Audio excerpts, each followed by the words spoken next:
Hello friends, fam, enlightened beings, Hardcore Yoga here.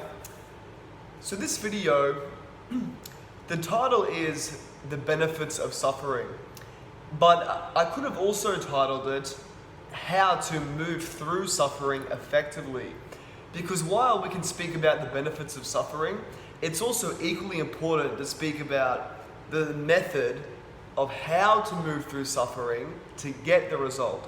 Because there are right ways or good ways to move through suffering, then there are more negative and destructive ways to move through suffering. So we want to find the right ways to move through suffering in order to get the benefits. So, before going into what I see as the benefits of suffering, I want to look at two main different ways that we can respond to suffering. One way is very common and also quite destructive and not useful for gaining benefit out of suffering. The other one is perhaps the road less traveled. I think less people do this, but if they were to do this in response to suffering, they would actually benefit from their suffering. So let's look at the two ways. So whenever you're going through some suffering, some mental and emotional problems, difficult emotions, there's two main paths. We could call them the left path and the right path. So the left path is basically escapism. It is any behavior which gives you pleasure in the short term, helps you forget about feeling shit. So it just helps you feel good in the short term, but it doesn't really help you in the long term. And surely enough, after the pleasure, you will feel shit again.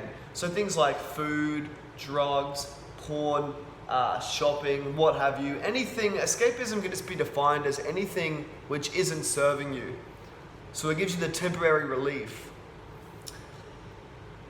And then you may have noticed that after you have the short-term buzz and pleasure, once that fades away, the suffering starts again, it comes back, perhaps even stronger. You might be in a slightly worse position than when you started. So yeah, that's the left path of responding to suffering, escapism. Then the right path is basically the path which does not involve escapism. Now we could get super elaborate and talk about different methods for moving through troublesome emotions and beliefs, different techniques, NLP, breath work, energy work, all this, but I'm not looking to go into all that. Basically, the right path can just be any path that doesn't include the escapism.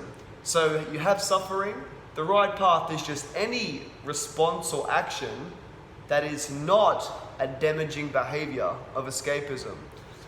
I would really recommend simply going for a walk is a great one, or meditating is a great one.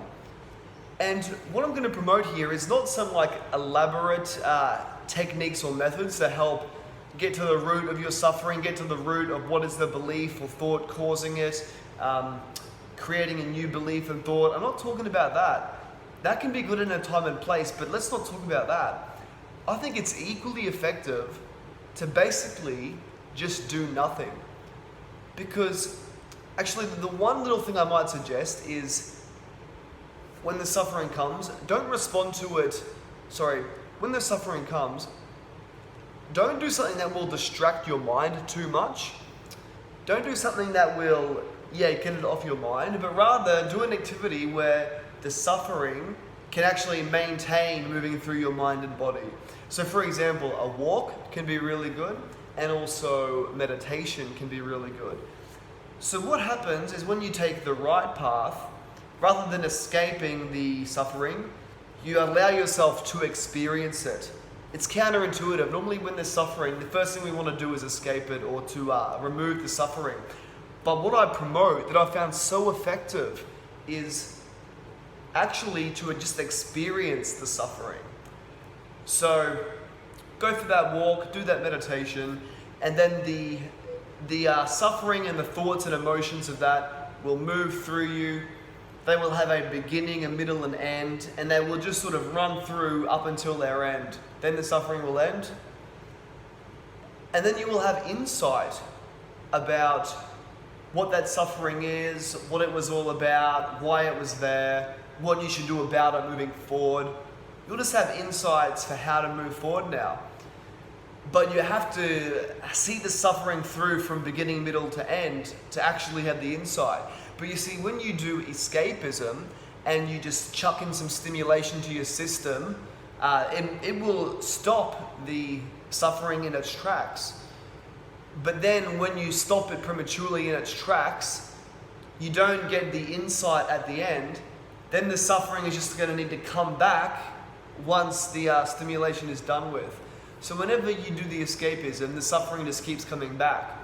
But when you choose the right path, where you do nothing unhealthy, but you actually just allow the suffering to move through, you get to the end of it, and then you understand it, you have the insight, you move forward, and it doesn't keep coming back. Maybe on some cases it may come back a few times, but it gets resolved so much quicker overall. But yeah, whereas when we do the hedonism, the escapism, not only does it postpone the resolution of our suffering and the insights that we need, but it can actually add additional layers of suffering, because we're like digging ourselves a hole, digging a little hole into our health, our mental state, and what have you. So that's basically it. That is the big idea I want to share with you guys, which is the right way to move through suffering. Instead of taking the left route of escapism, taking the right route of just experiencing it and letting it resolve on its own. Okay, signing out from Hardcore Yogi. Much love, much peace. Namaste.